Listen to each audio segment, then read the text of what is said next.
เป็นไม้ไต้สองโลกโลกีคือมวลมนุษย์ผ่องพุทธใสสีองค์พระมุนีคือมีศีลห้าสร้างสมกุศลผลบุญหอมพ่อปัญจศีลาใหญ่ล้ำพระพุทธองค์ทรงคือวาทะศีลเป็นเบื้องต้นความดี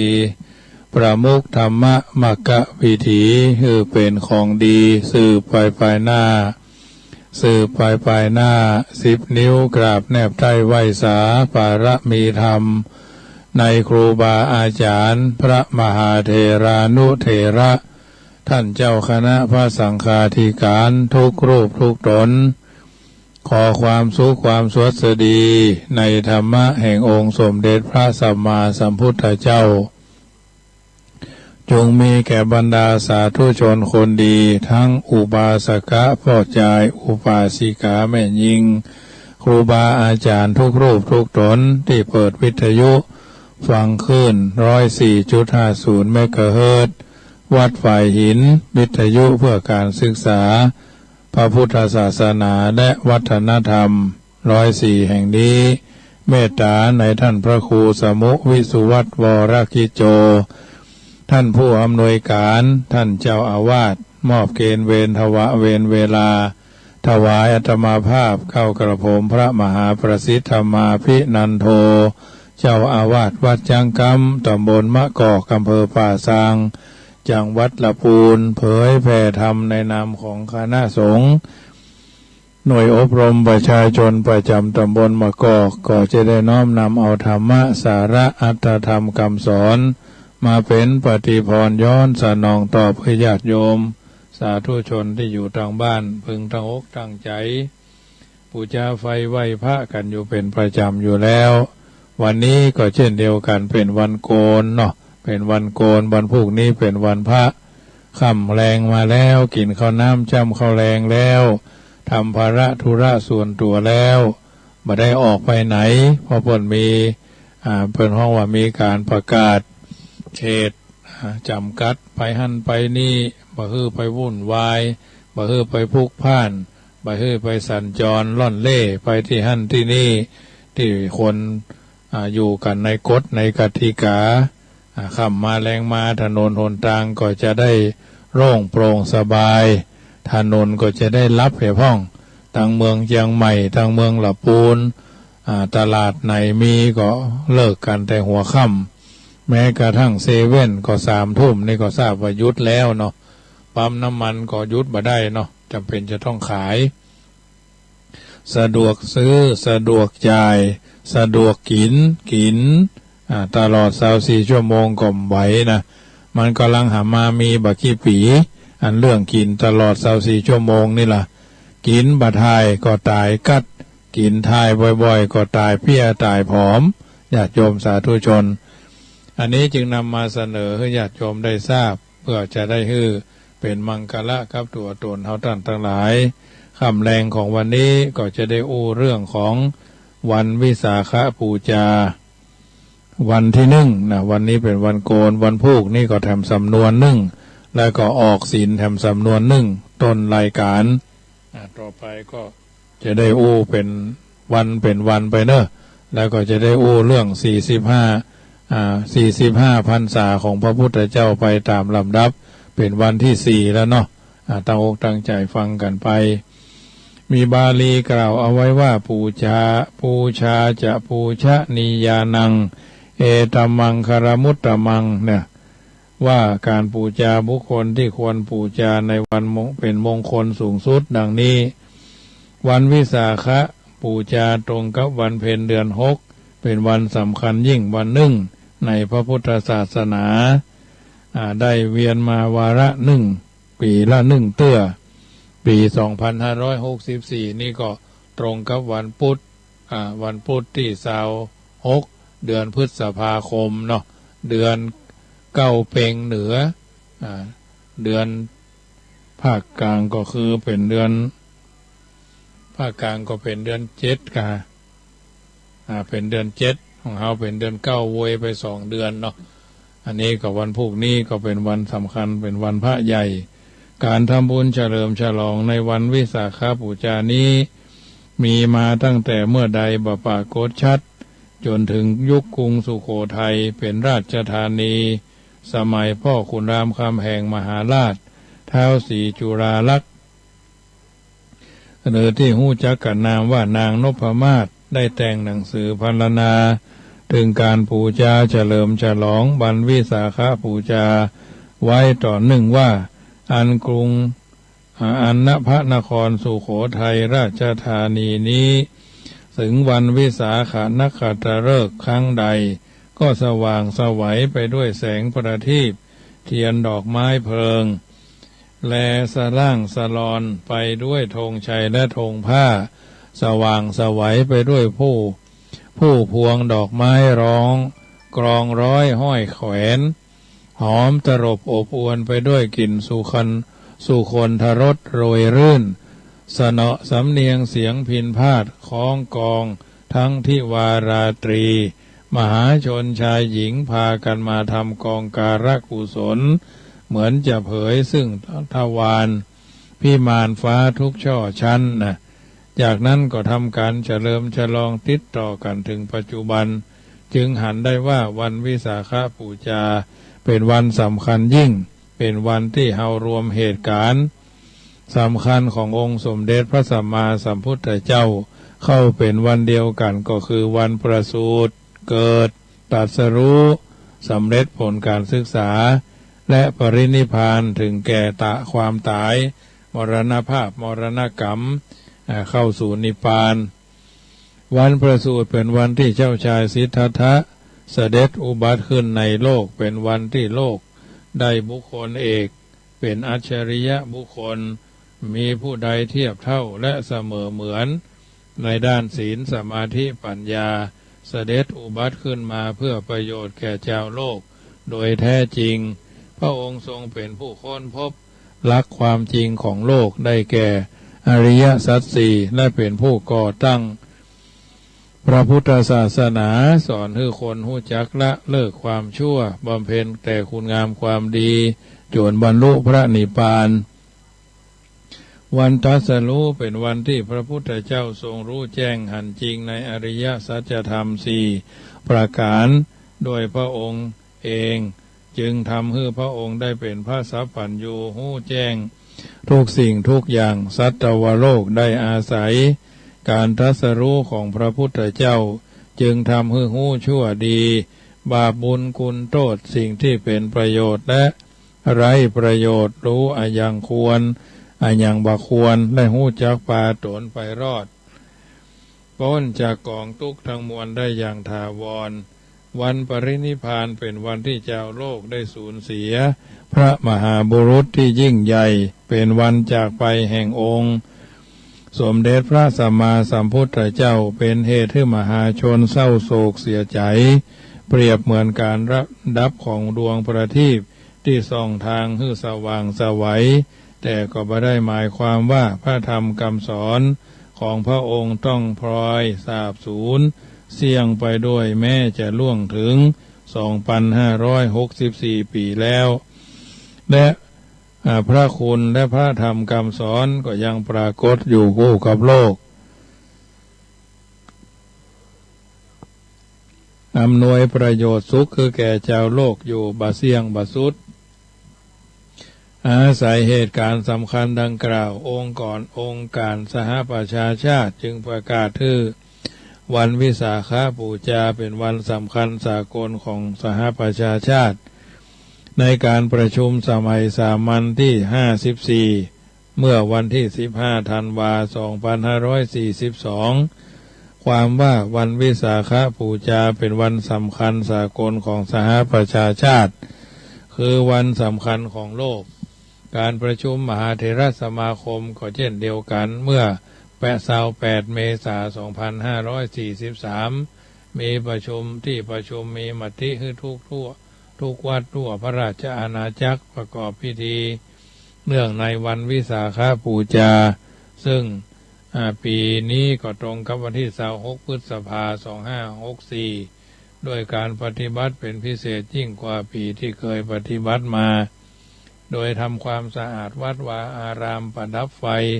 ธงชัยธงชาติธงธรรมจักรติดตั้งป้ายประชาสัมพันธ์ตามกำลังความสามารถเวียนเทียนบวชเนกขัมมะนุ่งขาวห่มขาวแต่2 ปีที่ผ่านมา63-64โควิดเข้ามาเบียดเบียนก็เลยทำให้มีการประพฤติปฏิบัติธรรมทางออนไลน์หลายคนหลายท่านก็เช่นเดียวกันในการปฏิบัติตามมตินี้คือการเฉลิมฉลองยกย่องเทิดทูนบูชาด้วยการลำลึกนึกถึงคนคำคณะซึ่งควรแก่การเฉลิมฉลองยกย่องเทิดทูนบูชาการบูชาเมื่อว่าตามความหมายย่อมได้ในลักษณะ3 ประการ1ปักคันหะแปลว่ายกย่องได้แก่เชิดชูเทิดทูนสนับสนุนตรงกับภาษาที่อู้กันว่าเชียร์เพื่อสนับสนุนหรือเชียร์ไผก็หมายความว่าบูชาคนนั้นตัวอย่างเช่นการที่พุทธศาสนิกชนทำการสวดสรรเสริญพุทธคุณของพระพุทธเจ้าพระธรรมและพระสังฆเจ้ารวมถึงการเลือกผู้แทนเลือกหัวหน้าเลือกกรรมการเลือกคือได้รับยศเลือกคือได้รับบำเหน็จรางวัลเลือกคือได้รับเกียรติยศเกียรติทรัพย์เกียรติศักดิ์ซึ่งเป็นลักษณะของการยกย่องก็เป็นลักษณะแห่งการบูชาเหมือนกันเพราะการเลือกนั้นแสดงถึงการเห็นดีเห็นชอบยกย่องเทิดทูนทั้งนั้นประการที่2สักการะบูชาด้วยสิ่งของบนห้องว่าอามิสบูชาการบูชาในลักษณะนี้ตรงกับความเข้าใจของคนส่วนมากอยู่แล้วซึ่งหมายถึงการแสดงการบูชาออกมาภายนอกประกอบด้วยอุปกรณ์บางอย่างเช่นดอกไม้ธูปเทียนดอกไม้ธูปเทียนโคมไฟธงทิวและอื่นๆตามสมควรอนุโมทนาโยมแม่เรนูก้อนแก้วเป็นกำลังใจฮือเต้นเดียวกันประกอบพิธีการเครื่องประดับก็ไว้ก็เพื่อโน้มน้าวใจให้เกิดประสาทะให้สดชื่นและมุ่งความดีเช่นการจัดดอกไม้บูชาพระได้หมายถึงนำดอกไม้ไปถวายพระไม่หากแต่หมายถึงอาศัยดอกไม้เป็นสื่อในการให้เกิดประสาทะโมทนาโยมแม่ขวัญเมืองหลังวัดช่างเคียนอนุโมทนาความสดชื่นแจ่มใสก็จะหันได้จากการจัดแจกันดอกไม้บูชาพระผู้แทนจัดที่หันหน้าหันด้านด้านล่างงามสุดไปหาพระแต่กลับหันออกมาหาคนบูชาคือบูชานั่นแล้วก็บูชาได้สดชื่นแจ่มใสจึงจูงใจผู้บูชาให้ดีขึ้นเข้าถึงพระมีลักษณะตรงกันข้ามครับการทาสีบ้านฉะนั้นสัมมานะคือการรับนับถือหมายถึงการยอมรับนับถือเป็นคติเป็นตัวอย่างเป็นที่พึงฝากกายถวายชีวิตตัวอย่างเช่นพุทธศาสนิกชนยอมรับนับถือพระรัตนตรัยการกล่าวสรรเสริญคุณพระรัตนตรัยการบูชาด้วยปักขันหะการบูชาด้วยดอกไม้บูชาด้วยสักการะ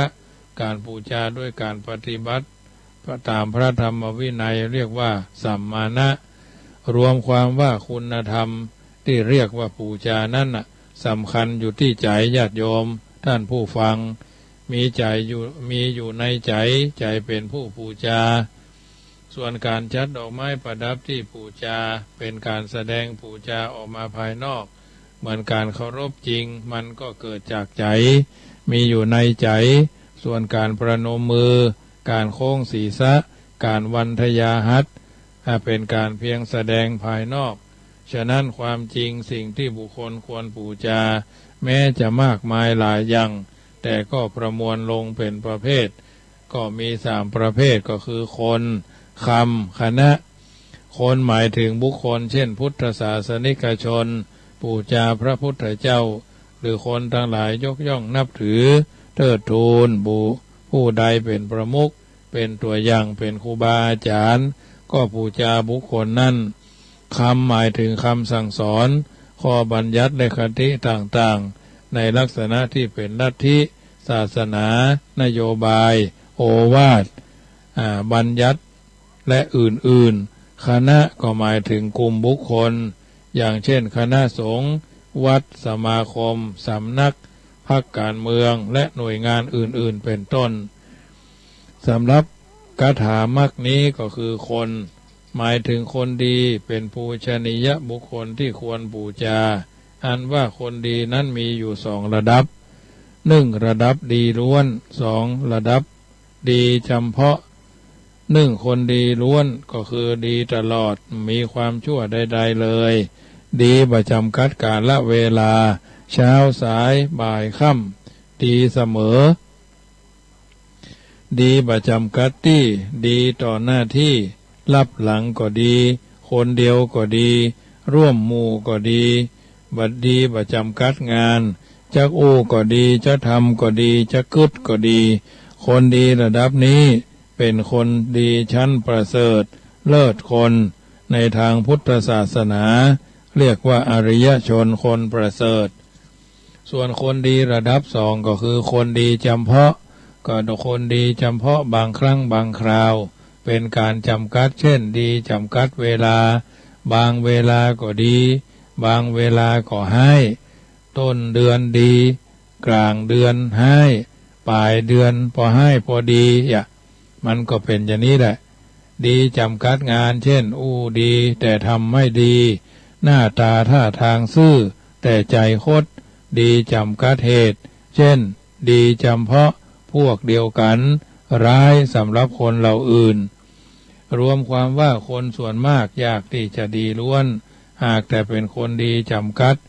ในพุทธศาสนาเรียกว่าปุถุชนคนมีกิเลสเมื่อปุถุชนเป็นคนบดีล้วนคือมีลักษณะดังกล่าวด้วยการบูชาคนปุถุชนจำต้องคัดและต้องเลือกเพราะปุถุชนนั้นดีบุคคลนั้นถ้าดีทีเหลวแต่ปุถุชนคนที่อยู่ในฐานะที่ควรจะยกย่องเชิดชูบูชาก็มีหลายจำพวกเช่นพ่อแม่เป็นปูชนียบุคคลของลูกหลานในฐานะผู้คือกำเนิดครูบาอาจารย์เป็นปูชนียบุคคลของศิษย์สั่งสอนอบรมเพื่อเป็นคนดีพระมหากษัตริย์เป็นปูชนียบุคคลของพระสงฆ์นิกรฐานะที่เป็นทรงเป็นพระประมุขสำหรับพระพุทธศาสนาสมเด็จพระสัมมาสัมพุทธเจ้าเป็นปูชนียบุคคลของพุทธบริษัทในฐานะทรงพระปัญญาคุณ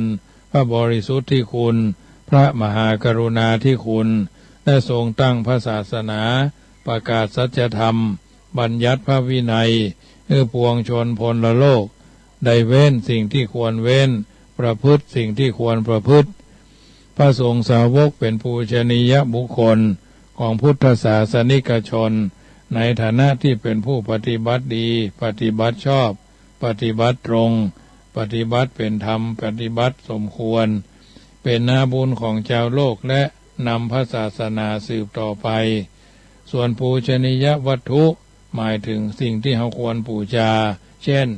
ธาตุเจดีย์คือเจดีย์บรรจุบรมสารีริกธาตุ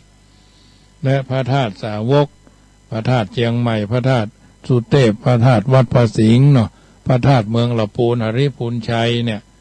บริโภคข้าเจดีย์สังเวชนียสถาน4สถานที่ประสูติตรัสรู้แสดงปฐมเทศนาและปรินิพพานธรรมเจดีย์ก็คือพระไตรปิฎกคัมภีร์พระธรรมที่จารึกในใบลานที่พิมพ์เป็นเล่มสมุดและคำสั่งสอนจารึกในแผ่นหินศิลาอุเทสิกาเจดีย์ก็คือพระพุทธรูปรอยพระพุทธบาทพระบทพระธาตุพระบทพระบาทพระธาตุพระธรรมสาวกาแห่งอย่างหนึ่งการบูชาจะมีหลายอย่างต่างกันบูชาด้วยสิ่งของเรียกว่าอามิสบูชาด้วยการปฏิบัติตามคำสอนคำสั่งคำแนะคำนำเพราะว่าปฏิบัติบูชาการบูชาด้วยสักการะจัดเป็นส่วนแห่งอามิตรการบูชาด้วยปักขันหะสัมมานะจัดเป็นส่วนแห่งการปฏิบัติบูชาบรรดาการบูชาทั้งสองนั้นอามิสบูชาย่อมอำนวยผลแก่เฉพาะบุคคลผู้ทำนำไปเกิดปีติศรัทธาเลื่อมใส แต่ไม่สามารถที่จะดำรงพระศาสนาให้ยืนยงคงได้ส่วนปฏิบัติบูชาย่อมอำนวยผลแก่ผู้ทำนำให้เกิดความสงบร่มเย็นกับทั้งเป็นการบูชาที่สามารถจะจันลงรักษาพุทธศาสนายืนยงตลอดกาลละนานอันการบูชานับว่าเป็นกิจดีที่ชอบเมื่อบุคคลประกอบในทางที่ถูกคือบูชาบุคคลและวัตถุที่ควรบูชาดังกล่าวแล้วย่อมจัดว่าเป็นมงคลประการหนึ่งแต่ถ้าบูชาในทางที่ผิดคือบูชาบุคคลและวัตถุที่ประสมควรบูชาคนชั่วบูชาไฟสิ่งอื่นที่บ่ควรหรือบ่ควรมีเหตุผลเป็นต้นเรียกว่าอัปมงคลไร้ประโยชน์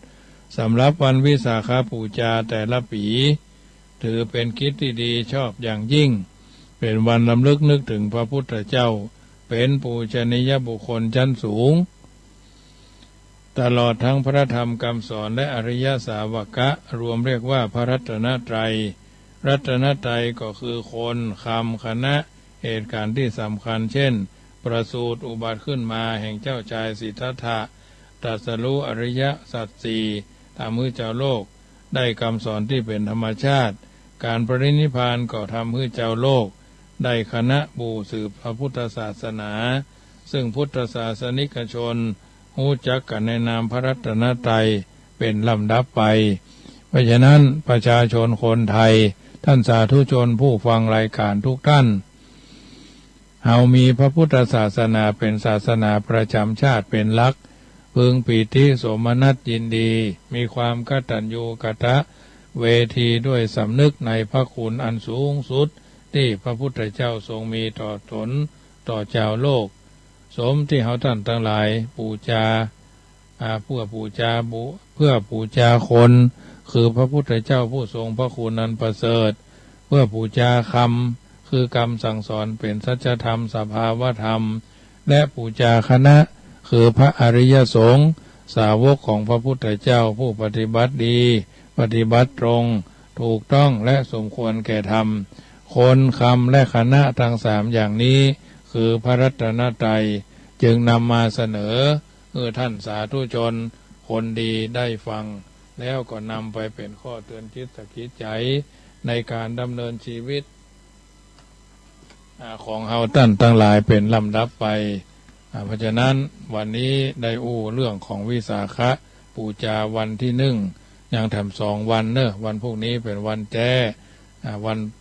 ก็เป็นวันออกศีลญาติโยมก็ฟังกันไป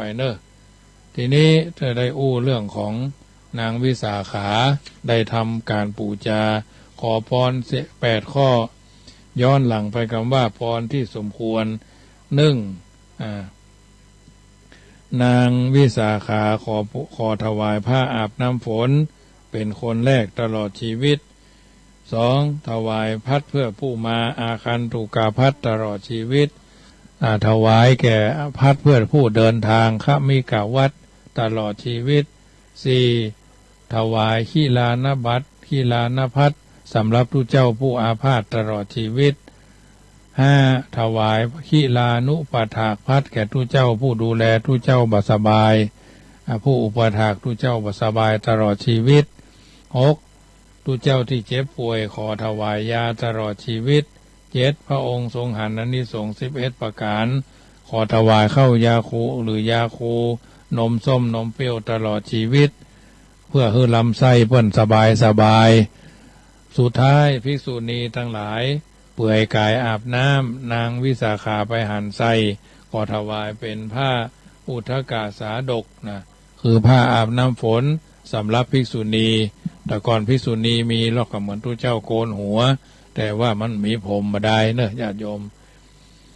ทีนี้มาถึงว่าเหตุผลที่ทูลขอพร8ประการที่ว่าไปตะเกียเพราะอะไรอย่างพุทธเจ้าตรัสถามว่าวิสาขาดูก่อนวิสาขาเธอเห็นอานิสงส์อะไรหรือจึงขอพร8ประการ8ประการนั้นนางวิสาขาก็กราบทูลว่าข้าแด่พระองค์ผู้เจริญเมื่อออกพรรษาแล้วภิกษุทั้งหลายจากทิศทั้ง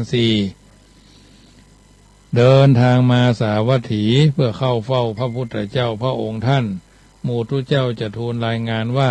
ทุเจ้าตนนั้นมรณภาพไปแล้วหมู่ท่านจะได้ไปกราบทูลตามคติของทุเจ้าที่มรณภาพพระองค์ก็ทรงจักทรงพยากรณ์ว่าทุเจ้ารูปนั้นบรรลุโสดาปัตติผลพ่องสกทาคามิผลพ่องอนาคามิผลพ่องเหลืออรหัตผลพ่องเมื่อหม่อมฉันได้ฟังแล้วจะถามพวกภิกษุว่าภิกษุรูปที่บรรลุโสดาปัตติผลนั้นเคยมาสาวัตถีไหมท่านก็จะตอบว่าเคยมาหม่อมฉันก็ดีใจพระองค์ข้าเจ้าก็ดีใจเจ้าเนาะพระคุณเจ้ารูปนั้นคงจะเคยหับผ้าอาบน้ำฝนไปใจไปสอยเคยบริโภคอาคันตุกาพัดและฉันยาคูของหม่อมฉันเป็นแน่หม่อมฉันก็จะเกิดกุศลปลื้มใจอิ่มใจเต็มใจเนาะมีกายสงบจิตใจเป็นสุขทั้งนั้นใจว่าเหมือนคนทางบ้านเฮาเนาะบางที่บางท่านตานไปแล้วก็ยังมาหวงหันหวงนี่กฐินผ้าป่าตานไปแล้วก็ยังมาเป็นผีเป็นเพศบางทีก็ตานศาลาคือพ่อคือแม่ตานไปแล้วต่อสาธารณชนเป็นที่สาธารณะทุเจ้าย้ายพ่องคนนั้นย้ายคนนี้เป็นเดือดเป็นแค้นเป็นเดือดเป็นดังโทรศัพท์ไปหาผู้นำหมู่บ้านอย่างอันอย่างอี้เพราะฉะนั้นจิตใจมันบัดตายบัดแต้นะตานบัดแต้ก็แต้บัดตานนะญาติโยมเนี่ยเป็นปัญหาเหมือนยายคนหนึ่งตั้งเชียงใหม่นะตานสลุงเงินยังเอาสลุงเงินมาใจเลยยังบักเก็บเอามาไว้อย่างนี้เอายังเอาไว้ดีๆเอาใส่ซื้อตู้ใส่เหียกายก็แม่ก็ซื้อตู้มาใส่ด้วยเนาะจิตเป็นกุศลอย่างนี้แล้วก็จะตั้งมั่นเท่ากับหม่อมฉันได้อบรมอินทรีย์นะภละและโพชฌงค์ไปตัว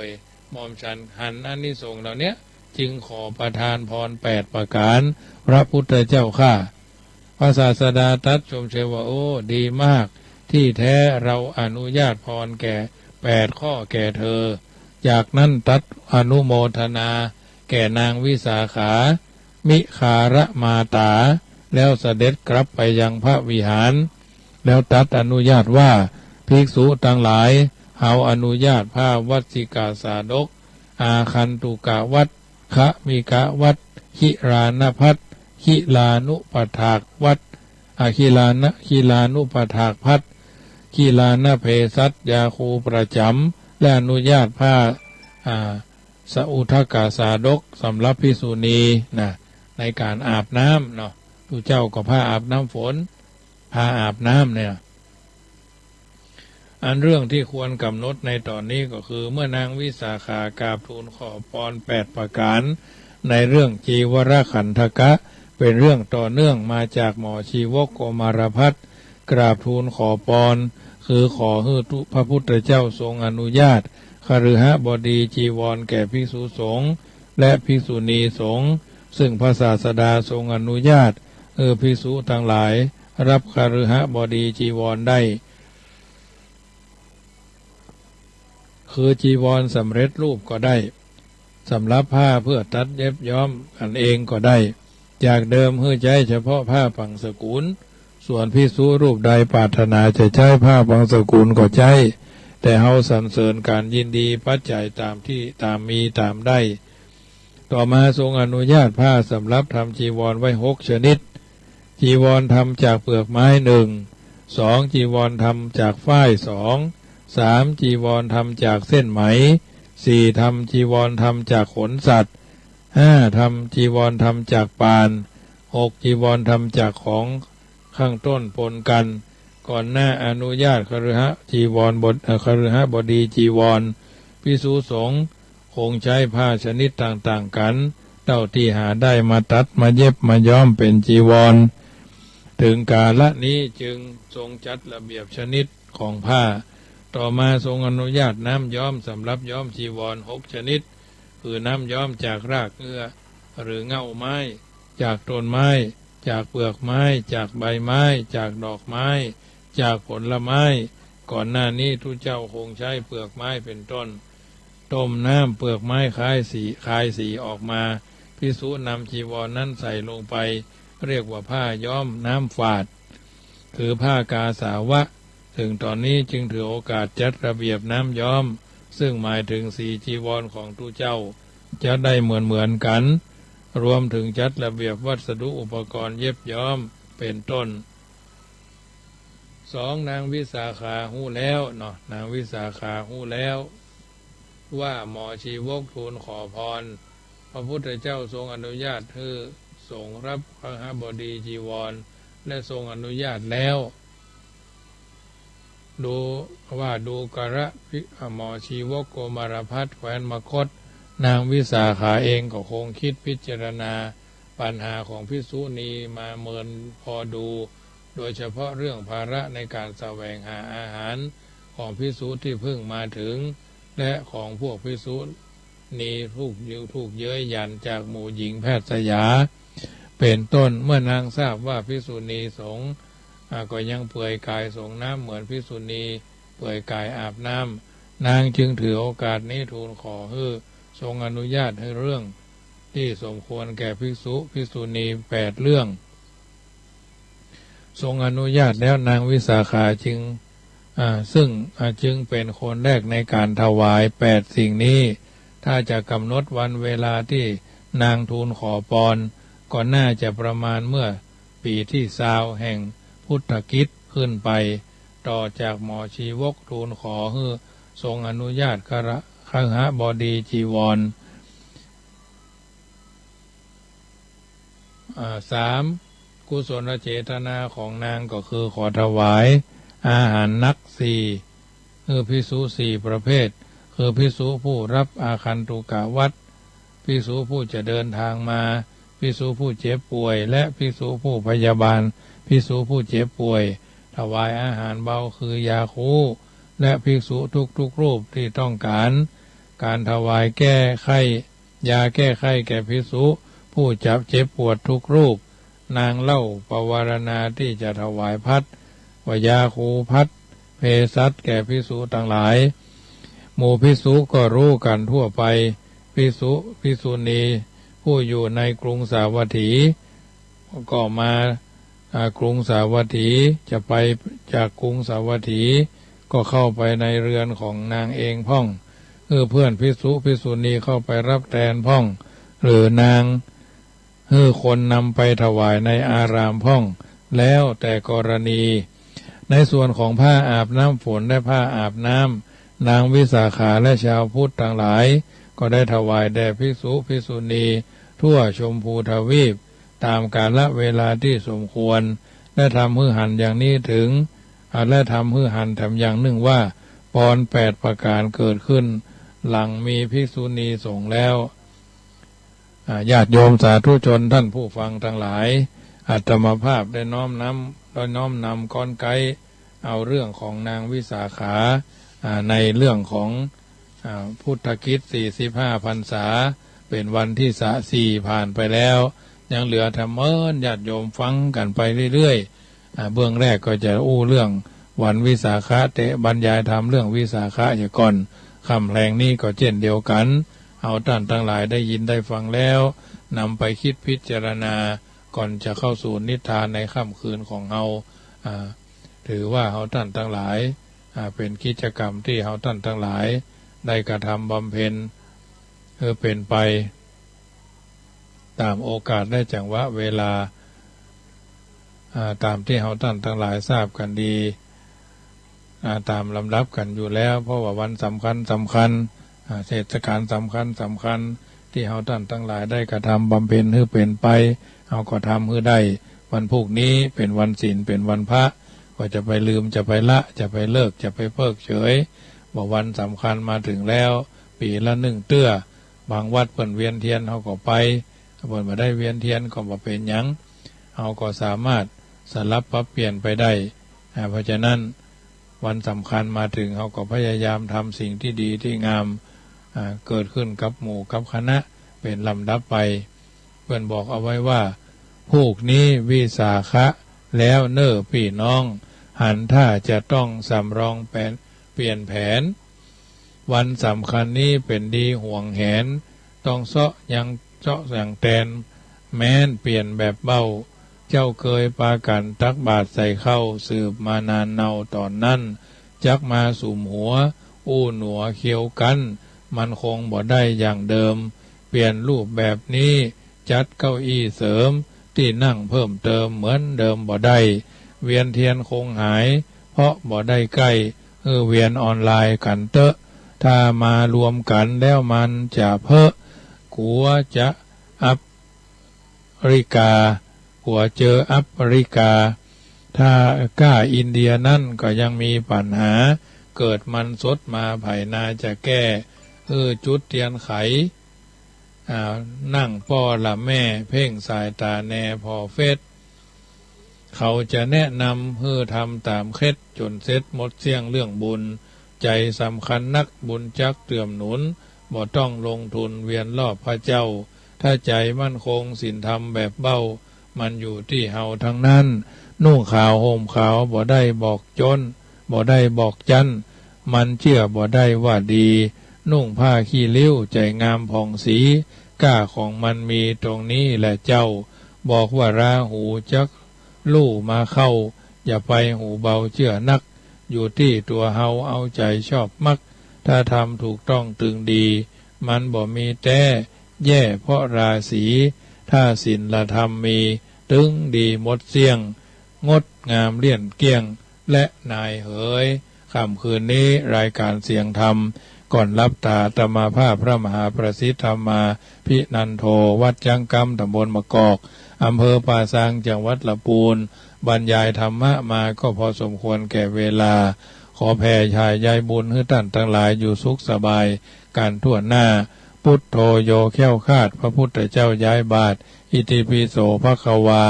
ธัมโมโยแค้วคาดพระพุทธเจ้าย้ายบาทอิติปิโสภควาสังโฆโยแค้วคาดพระพุทธเจ้าย้ายบาทอิติปิโสภควาอายุวันโนสุขังปะลังขอเจริญพร